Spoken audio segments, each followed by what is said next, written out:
mais quero falar da minha gratidão por estar aqui com os irmãos. Abra a sua Bíblia no livro do Êxodo, o segundo livro da Bíblia, capítulo 10. Quero aqui glorificar a Deus para o pastor Hélio. Deus abençoe a sua vida, meu irmão. Prazer estar aqui com o Senhor. Bom Domingos, que está ali no Dom Amanhecer, né? Bom Domingos, sempre em contato com a gente, conversando, é um líder ativo. Deus abençoe a sua vida, meus amigos. Te abençoe o seu ministério, sua vida. Pastor Laércio, a gente já conhece há tempo, um amigo nosso. Demais outros também, nós temos um líder aqui. Deus abençoe, meu irmão. Conta do Senhor, viu? Preciso do Senhor, viu? Me ajudando. Deus abençoe, meu irmão. É sua escuta? Deus abençoe a vida do irmão. Essa banda maravilhosa, com esses meninos desse tamanho tocando. São desaforos, né? Deus abençoe em nome de Jesus. Que maravilha, é muito bom ver a igreja do Senhor trabalhando, as crianças, já não é nem criança, adolescente, né? Fazendo a obra do Senhor. A minha esposa me acompanha. Amém. Deus abençoe a vida da minha esposa, porque agora a gente está só nós dois, porque a menina foi estudar lá em Lorena, e fica para lá, a gente fica só nós dois. Só tem só um filho só. A gente tinha, eu tinha a ideia de ter 3, mas só deu certo um, e agora um cresceu, está com 19 anos, aí a gente fica só.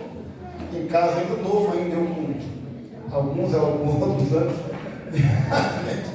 Estamos só em casa, o Paulo está ali, o Paulo é meu escudeiro ali na série, me ajuda bastante, está sempre ali com tudo. O Paulo é uma bênção de Deus, é uma pessoa que não tem como a gente não amar o Paulo, né? Quando a gente tem contato com ele, fala com ele, é uma bênção. Irmão, para mim não falar depois da pregação, eu escrevi esse livro aqui, o Paulo inclusive tem um dele, Apóstolo Paulo, Vida e Obra. Tem poucos meses que eu lancei, uns 2 meses que eu lancei esse livro, e todo mundo que tem lido ele tem gostado bastante, graças a Deus.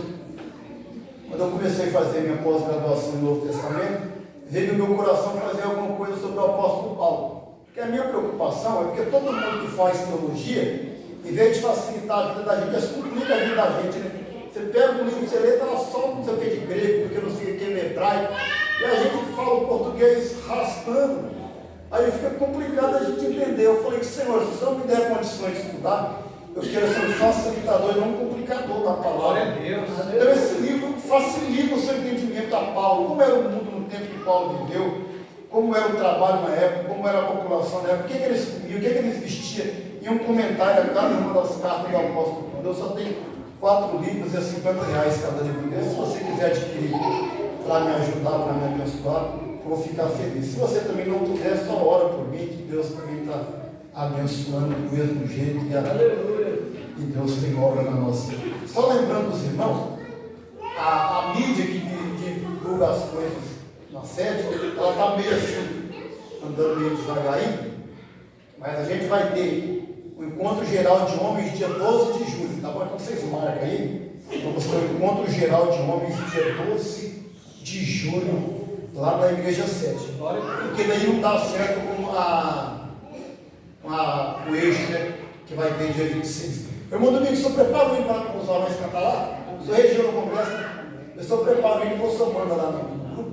Eu só preparo o hino e daí eu vou começar com ele, gente, de outro eixo, para estar preparando mais um hino, uns 2 ou 3 hinos para a gente cantar. Só preparo, e vai ser bênção em nome de Jesus. Livro do Êxodo, capítulo 10, quem achou isso, amém? Amém. Versículo 21. A minha tradução é Almeida século 21, tá, irmãos? Então é um pouquinho diferente. Então o Senhor disse a Moisés: estende a mão para o céu, para que haja trevas sobre a terra do Egito, trevas que se possam apalpar. Moisés estendeu a mão para o céu e houve densas trevas em toda a terra do Egito durante 3 dias. Ninguém conseguia enxergar nada e ninguém se moveu do seu lugar 3 dias. Mas havia luz nas habitações de todos os israelitas. Então o faraó mandou chamar a Moisés e disse: ide, cultuai o Senhor, fique somente os vossos rebanhos e o vosso gado, mas podeis levar convosco as vossas crianças. Moisés, porém, disse: tu também deves nos dar sacrifícios e holocaustos, para que possamos oferecer sacrifícios ao Senhor nosso Deus. E o nosso gado também irá conosco, não ficará nenhum caso, pois usaremos para cultuar o nosso Deus, pois não sabemos com que cultuaremos ao Senhor até chegar. O Senhor, porém, endureceu o coração de Faraó, que não permitiu que os israelitas partissem. Então o Faraó disse a Moisés: sai da minha presença, toma cuidado para não veres mais o meu rosto, pois no dia em que vires o meu rosto de novo, morrerás. Moisés respondeu: disseste bem, nunca mais vereis o meu rosto. Amém, meus irmãos? Amém. Querido, eu gostaria de falar com nós aqui hoje, pensar aqui nesses poucos minutos, não serei cansativo aos irmãos, sobre as propostas do inimigo, as propostas do diabo, para nos impedir de adorar a Deus, de adorar ao Senhor.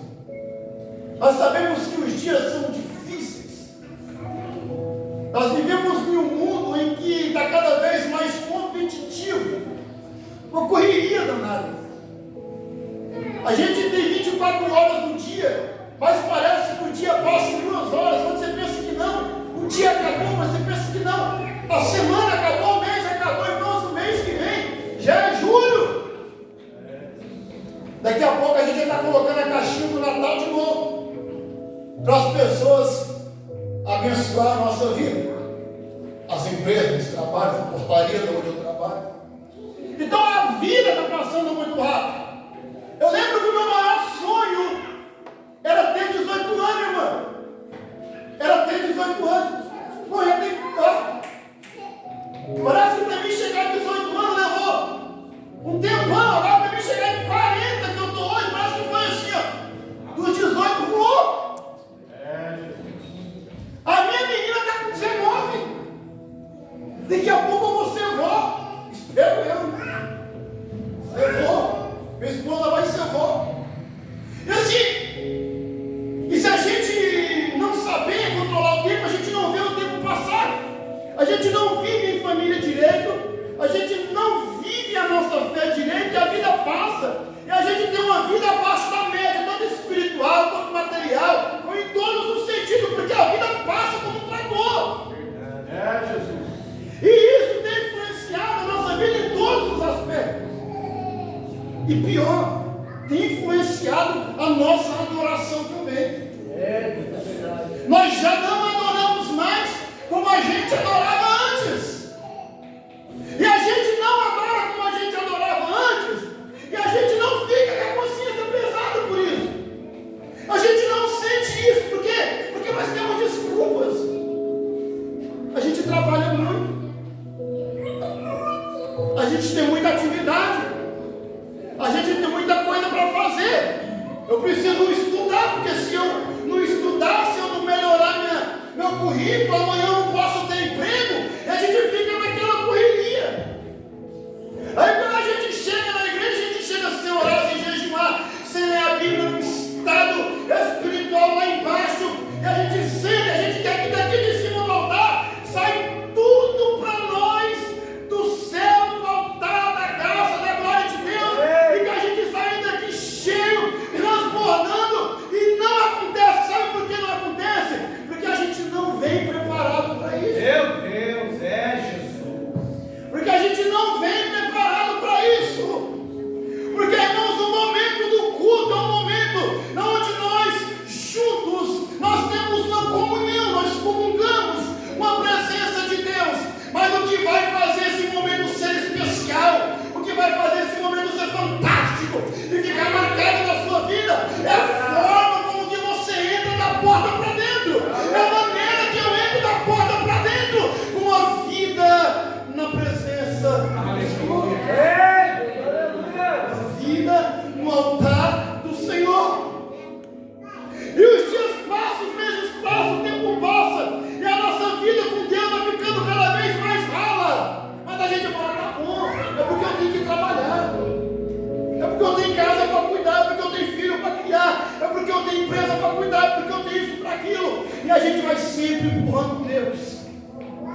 última hora do dia eu dou para ele.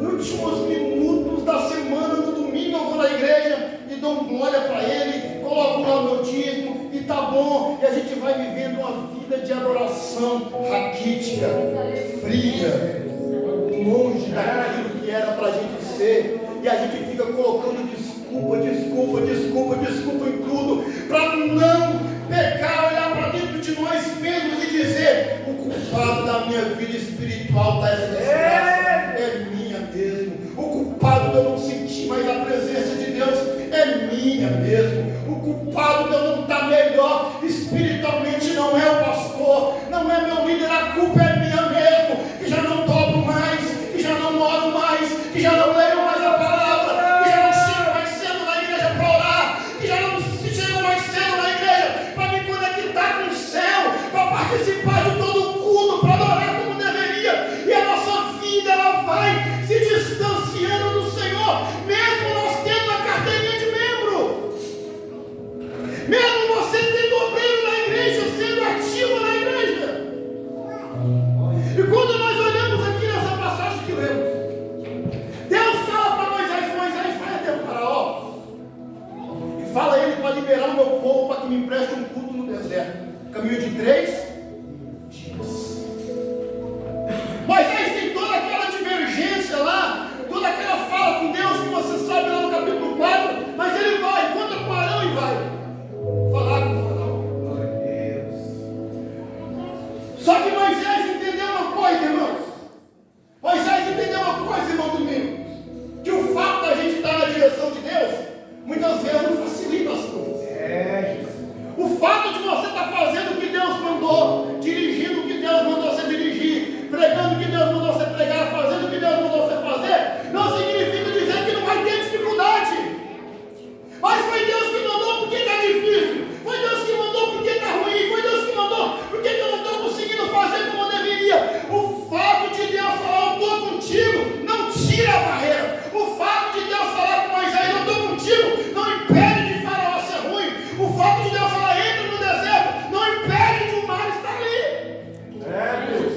O fato de Deus falar que está com você não impede da enfermidade chegar na sua casa. O fato de Deus falar que está com você não impede da dificuldade bater na sua porta. Mas o fato de Deus estar com você faz toda a diferença quando o problema chega, faz toda a diferença quando o mar aparece, faz toda a diferença quando a dificuldade chega. Sabe por quê?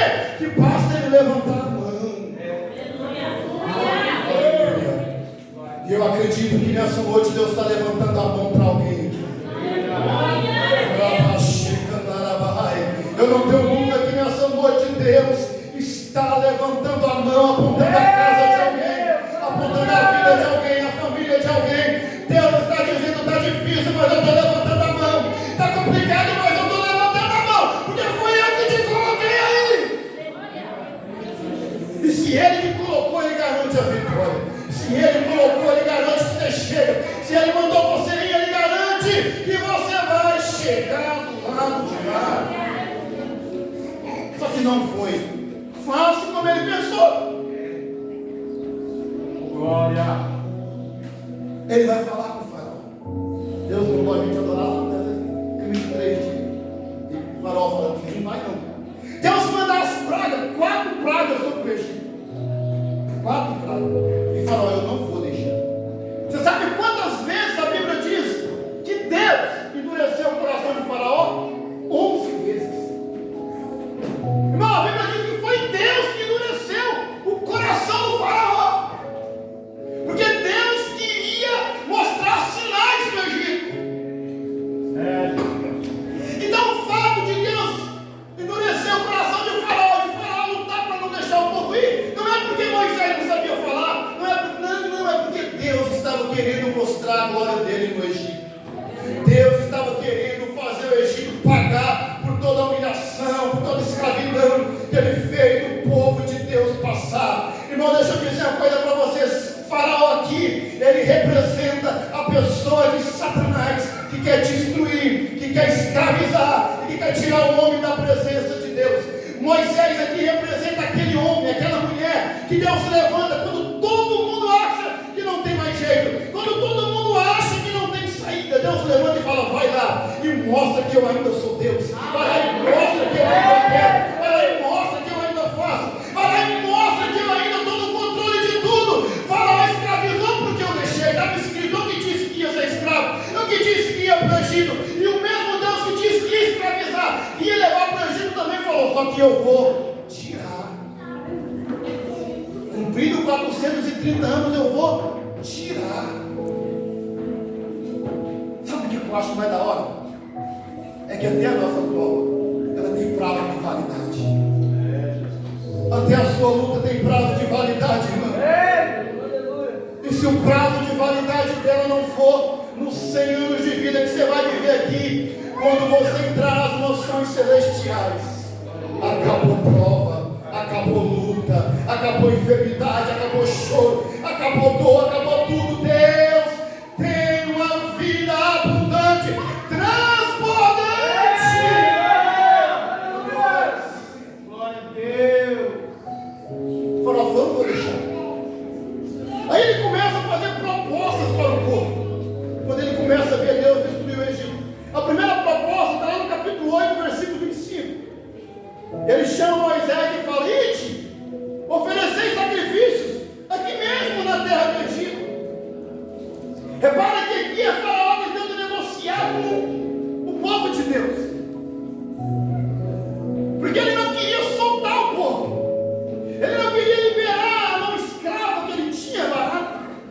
3 milhões de pessoas que trabalhavam de graça para ele. Ele falou o seguinte, eu não conheço, eu não reconheço o Deus de vocês, eu sou Deus aqui no Egito, os deuses do Egito são os únicos deuses que eu reconheço, mas por que vocês estão insistindo e as coisas estão indo de mal a pior aqui? Eu deixo vocês adorar, mas adora aqui mesmo. Sabe o que é que o diabo estava dizendo? Sabe o que ele queria? Uma adoração misturada. Vocês vão adorar, mas vão adorar aqui mesmo no Egito, na terra podre, na terra fedida, na terra idólatra, na terra oferecida ao diabo, na terra oferecida aos demônios. Eu deixo vocês adorar, mas vai adorar aqui, porque para mim o Deus de vocês é só mais um. Então já tem altar ali, para todo lado que vocês vão ter altar, escolhe um pedaço de terra aí, vai no altar e adora aí mesmo. Mas não sai. Irmão, o diabo, ele quer de toda forma, de toda maneira enganar minha mente, enganar a sua mente, para que a gente comece a fazer coisas erradas, mas com aparência de certa, coisas ruins, mas com aparência de boa, para tirar o nosso foco daquilo que Deus quer. Alguém poderia chegar para Moisés, é melhor aqui do que em lugar nenhum, vamos adorar aqui mesmo, vai cavar aí, vai voltar aí, mas aí não é isso que Deus quer, não é aqui o lugar que Deus quer que a gente adore. É lugar de escravidão, o lugar de adoração é outro, o lugar de exaltar é outro, o lugar de prestar culto ao Senhor é outro. Deus não aceita culto misturado, Deus não aceita culto misturado, Deus não aceita culto misturado, Deus não aceita culto misturado. Pastor, o que é um culto misturado? O culto misturado é aquele culto, é aquela adoração de que nós adoramos a Deus aqui na igreja. E a gente está no mundo, não tem como a gente. Mas chega em casa, a gente coloca o fone de ouvido na orelha e começa a escutar músicas mundanas, profanas. Adora de um jeito aqui, adora de um outro jeito lá. Isso é culto misturado. É aquela pessoa que tem uma vida de santidade na igreja e fora da igreja tem uma outra vida. Essa pessoa está com o pé no sacrifício, está com o pé na adoração e o pé no Egito. Ela está em dúvida, ela não sabe se ela é 100% de Deus ou se ela ainda é 100% do Egito, se ela é metade de Deus ou metade do Egito. Ela está na dúvida, mas ela está enganada, ela está iludida, ela não está bom. Deus quer o coração, é assim mesmo. É uma para Deus, não para o diabo, duas para Deus, não para o diabo, duas para Deus, não para o mundo. E vai levando uma vida de enganação e coloca no coração que aquilo está certo. E o diabo está batendo para isso, é isso mesmo. Certo? Faz assim mesmo, adora desse jeito mesmo, presta culto desse jeito mesmo, faça altar desse jeito mesmo, irmão. Eu vou dizer uma coisa para você: se for para você dar uma adoração desmantelado, um culto relaxado para Deus, é melhor você não dar de jeito. Fala, Jesus. É melhor você não dar culto. Eita, Jesus. Se for para você dar um culto todo bagunçado para Deus, é melhor você ficar quieto. O silêncio é melhor. Para que quando você estiver dando esse culto ruim, esse culto misturado, não comece a feder a fumaça desse culto nas narinas de Deus e ele venha te fulminar. Vai ter um culto de louvor, um culto de adoração que sai do profundo da alma. Seja aquele adorador que adora a Deus em espírito, que adora a Deus em verdade, como aquela mulher falou: Senhor, é na onde que a gente deve adorar? É em Jerusalém? Ou é no Monte Gerizim? Jesus falou: não é nem em Jerusalém, nem no Monte Gerizim. Está chegando a hora, e a hora é que os verdadeiros adoradores adorarão o Pai em espírito e em verdade. Porque o Pai procura os tais que assim o adorem. Sabe o que Jesus está dizendo? Não adianta estar adorando em Jerusalém e achar que porque está em Jerusalém está tudo certo. Possa ser que está em Jerusalém, mas está com a vida desmantelada. Possa ser que esteja no templo, mas esteja com a vida desmantelada. Possa ser que esteja no altar, mas esteja com a vida desmantelada. Jesus está dizendo: não é o lugar em si, o ambiente em si, mas é a como, é a forma, é a maneira que está o adorador.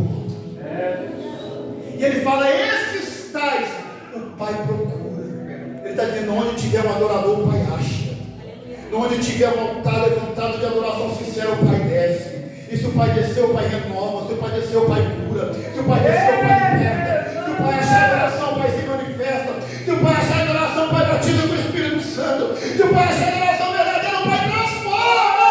Precisa de adorador e não de lugar.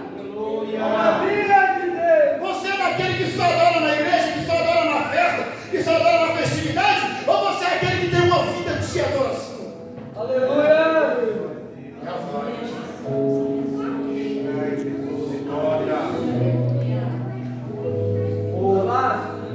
Mas ele faz uma segunda proposta para o povo, porque Moisés não concorda. No capítulo 8, versículo 28, ele fala: eu vos deixarei e oferecer sacrifício, mas não vai muito longe e orai por mim. O que ele está falando? Vocês vão orar, vou deixar vocês ir, mas vocês só vão ir até onde os meus olhos possam ver, até onde os meus olhos, os meus homens possam supervisionar. Uma adoração assistida sobre os olhos do inimigo, sobre os olhos de Faraó. Porque, mano, eu vou dizer uma coisa para você. Tanto no Antigo Egito, preste atenção nisso, que você é muito interessante. Tanto no Antigo Egito, como já aqui no Novo Testamento, na época da Grécia, de Roma, eles adoravam vários deuses. Então, para eles não tinha problema a pessoa adorar a lua, o sol, adorar um, adorar outro. Eles não tinham ciúme de que você adorasse ele e adorasse outros deuses. Não tinha problema.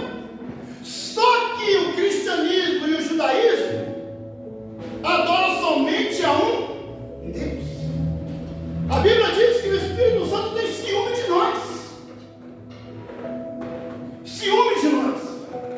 Então lá o grego não importava que você adorar Diana, Apolo, Artemis, Hermes, adorar Zeus, adorar Apolo, todos os deuses, pode adorar todos, não tem problema.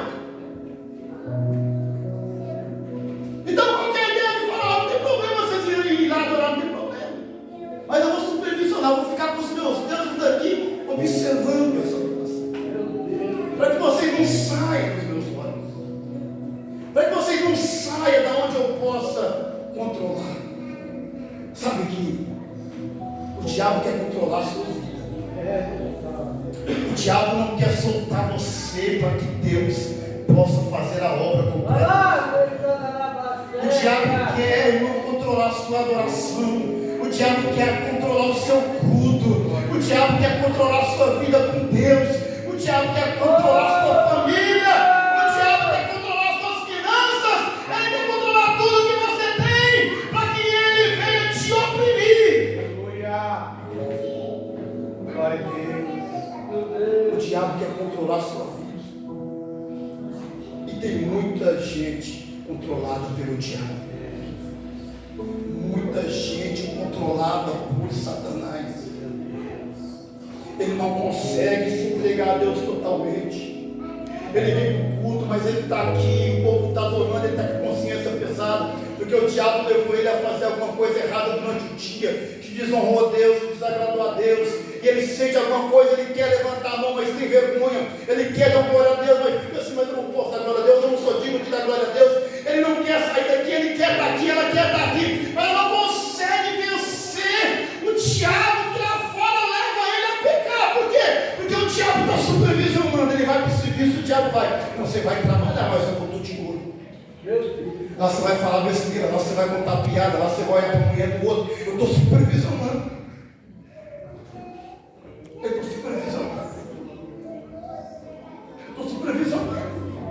Não, você vai para a sua casa, mas eu estou supervisionando. Lá você vai ser ruim para o filho, vai espancar a mulher. Lá você vai ser ruim para o marido, lá você vai ser uma mau dona de casa. Lá você vai ser uma mulher de mau testemunho. Ele vai supervisionando. Porque ele quer ter você nas mãos dele.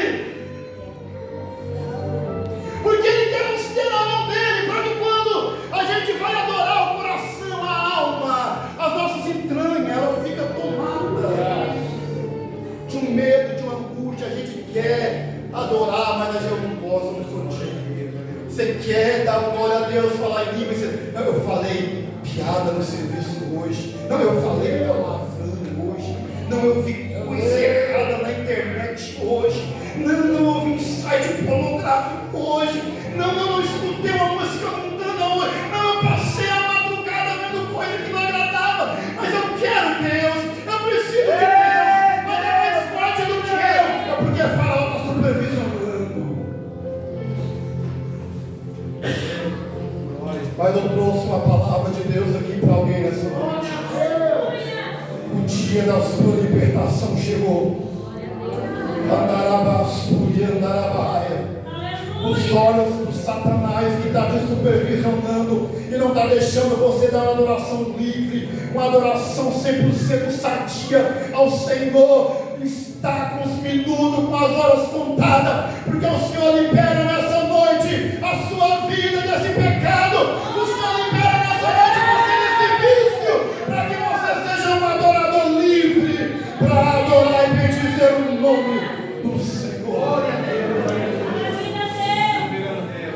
Deixa eu correr aqui. Capítulo 10, versículo 11. Ele faz uma outra proposta. Aleluia. Não será assim, diz Faraó. Agora já estava tudo destruído no Egito, né? Vocês podem ir cultuar o Senhor, mas vai só os homens. Só os homens. Sabe o que Satanás está falando aqui? O que ele está querendo aqui? Dividir a família. O sacrifício. Os homens vão, as crianças e as mulheres. Os homens podem ir, as crianças e as mulheres ficam. Porque ele sabia que os homens não iam ficar, eles iam voltar para pegar as crianças. Os pais não iam ser os filhos. Não, você é bom, vocês podem ir, mas deixa as crianças. O Satanás quer dividir a nossa família. Satanás não tem prazer de ver o marido pegar na mão da mulher, na mão do filho e falar: vamos para a casa do Senhor. Alegrei-me quando me disseram: vamos à casa do Senhor. E homens, nós, varões que estamos aqui, o Senhor nos constituiu, o Senhor nos levantou como sacerdotes da nossa casa, e nós não vamos deixar Satanás destruir a nossa família. Muitos homens estão deixando o controle da casa na mão da mulher, mas Deus te levantou como sacerdote da sua casa. Você precisa colocar seu filho para orar, colocar seu filho para buscar Deus, colocar seu filho para vir para a igreja, vir com ele, se envolver com ele, dar exemplo para ele. Porque não é bonito, não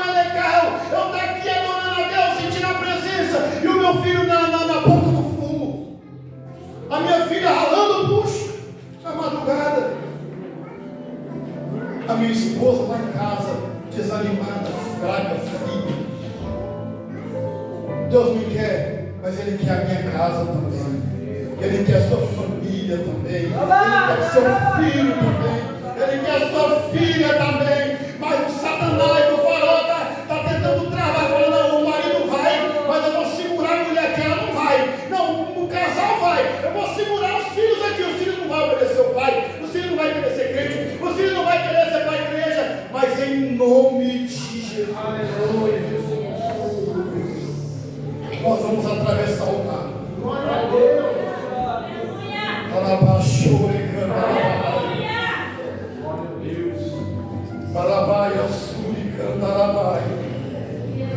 Nós vamos sair do lado de lá e não vai ficar nenhum filho para trás, não vai ficar ninguém da nossa casa para trás, não vai ficar nenhum filho lá no Egito sendo escravo das drogas, não vai ficar nenhuma filha lá no Egito na prostituição, na bebida, não vai ficar nenhum marido lá fora, não vai ficar nenhuma mulher lá no Egito.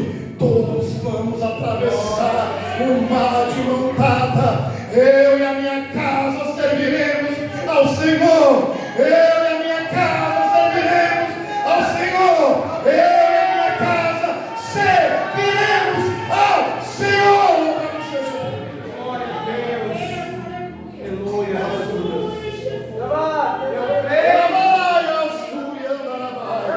Aleluia.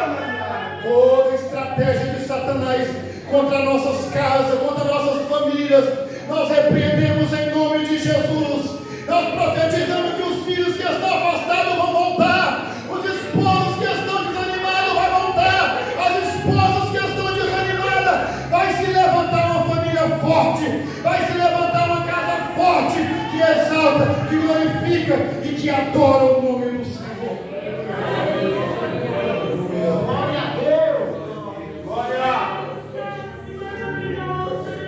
Louvado seja Deus. Satanás não tem poder contra a nossa casa, contra a nossa família. E eu vou dizer uma coisa para nós homens que estamos aqui. Nós temos poder de influenciar muito mais do que as nossas esposas, os nossos filhos. Você sabia disso? Você sabia disso? A minha filha devia ter uns 5 anos de idade, mais ou menos. Eu estava orando assim no sofá de casa. Ela veio assim, pequenininha, colocou a mão na minha cabeça assim, com 5 anos, ela falou: Deus, abençoa o pedido que o teu servo está fazendo. Abençoa ele, Jesus. Com 5 anos de idade. Ela devia ter uns 13 anos de idade para 14 anos de idade, que ela queria entrar numa escola que ela queria entrar. E ela colocou no coração que ela ia fazer uma semana inteira de jejum. E a minha esposa falou para ela: Débora, você não vai aguentar. Eu falei assim: mãe, eu aguento porque o pai aguenta. Porque o pai aguenta. Mas muitas vezes não é você que fica pegando a vara e batendo. Não é você ficar dando esporro, você ficar dando lição de moral, lembrando ele que é você que paga a escola, que é você que não sei o quê, que é você que dá a cama, que é você que dá a comida. Muitas vezes não é isso. Muitas vezes é só o seu exemplo. Porque o diabo usa o nosso mau exemplo para que o nosso filho olhe para nós e fale: eu não quero ser igual ao pai. Eu não quero ser um marido igual a ele. Eu não quero ser uma esposa igual a minha mãe. Eu não vou para a igreja porque lá meu pai é uma bênção, meu pai prega, meu pai profetiza. Mas aqui meu pai é uma desgraça, meu pai não ora, meu pai não faz nada, meu pai não dá exemplo. Meu pai ensina uma parede quando o Corinthians perde.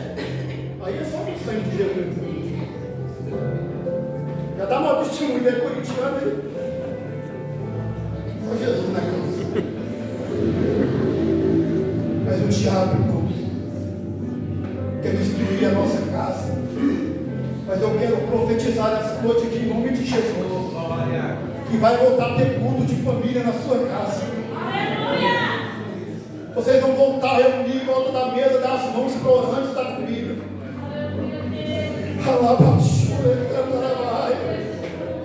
Vocês vão voltar a pegar a Bíblia, meditar a Bíblia junto, fazer devocional junto. Porque o Satanás não tem poder sobre a sua casa. E para encerrar a quarta oferta dele, versículo 24 do capítulo 10, você que está com a Bíblia aberta. Então o faraó mandou chamar Moisés e disse, agora já estava tudo arrebentado, né? As trevas veio sobre a terra, estava vindo sobre a terra. Vocês podem ir cultuar o Senhor. Fique os rebanhos e o gado. E vocês podem ir e levar as crianças. Qual a estratégia do diabo? Beleza, pode levar as crianças, mas deixa os animais. Se animais não tem culto, se animais não tem sacrifício, vocês podem ir. Aí chega lá depois alguém ficar esperando passar um lagarto para eles matar, oferecer, esperar passar um tatu no meio do mato, no deserto, esperar passar uma cobra, eles matar não. Eles iam adorar a Deus com os animais. Vocês podem ir, mas deixa o sacrifício. Vocês podem ir, mas deixa a oferta. Não tem oferta, não tem culto sem sacrifício.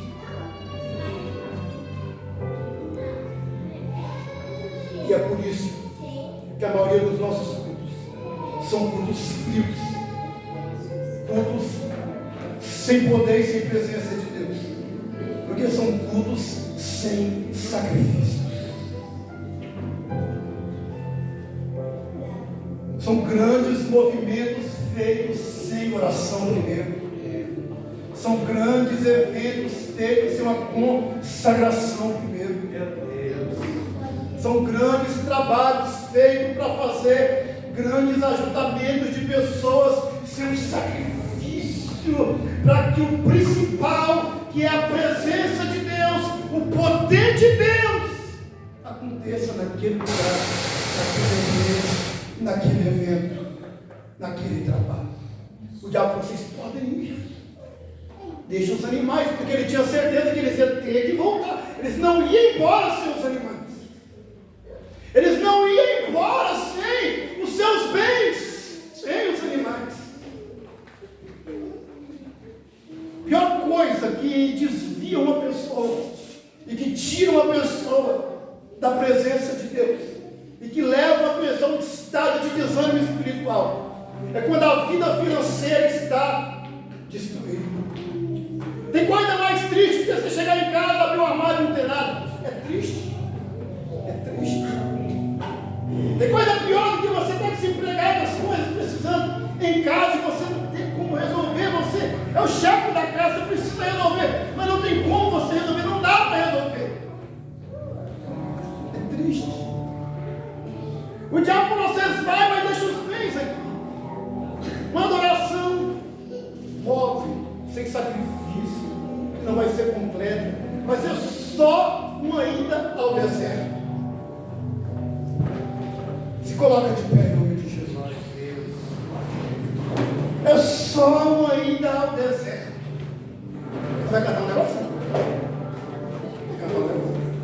Vai ser só uma ida ao deserto. A intenção do diabo é que o seu culto, que a sua adoração seja só mais uma ida ao deserto, só mais uma vinda na igreja, só mais um culto que você vê, só mais um trabalho de homens, de mulheres que você vê, mas sem sacrifício, as mãos vazias. A gente vem aqui, mas nós estamos de mãos vazias, nós deixamos o sacrifício para trás. O quanto você se preparou para esse culto essa semana? O quanto você orou?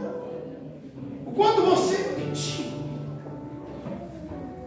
O quanto você investiu no sacrifício, no seu cordeiro, no seu bezerro, para trazer aqui hoje? Ou será que você virou as costas para tudo e saiu sem nada e falou, eu vou lá, daqui a pouco eu volto, porque aqui no Egito está bom. Precisou Deus matar o filho de Faraó para ele liberar o povo. Para ele liberar o povo. O quanto ele pôde, ele tentou impedir a adoração do povo. Mas o povo queria adorar. A pergunta que eu faço é: você quer adorar? Você quer cultuar? Você quer ter uma vida de adoração? Aleluia! Porque se você quiser, irmão, fique tranquilo. Deus vai fazer o que for preciso para libertar sua alma, para libertar sua voz, para libertar seu coração, para que você tenha um louvor, uma adoração, um cântico de vitória. O povo saiu pelo deserto. De repente ele se depara com o faraó vindo atrás e o mar na frente. E o povo fala: agora nós estamos perdidos, não tem adoração, não tem nada, não tem vida, vamos morrer. Moisés toca no mar e o mar sai. Quando ele sai do lado de lá do mar, ele fala: agora vamos fazer um culto. Miriam pega o tamborim e ela começa a tocar, o povo começa a dançar, e o povo começa a glorificar e dizer: só o Senhor é Deus.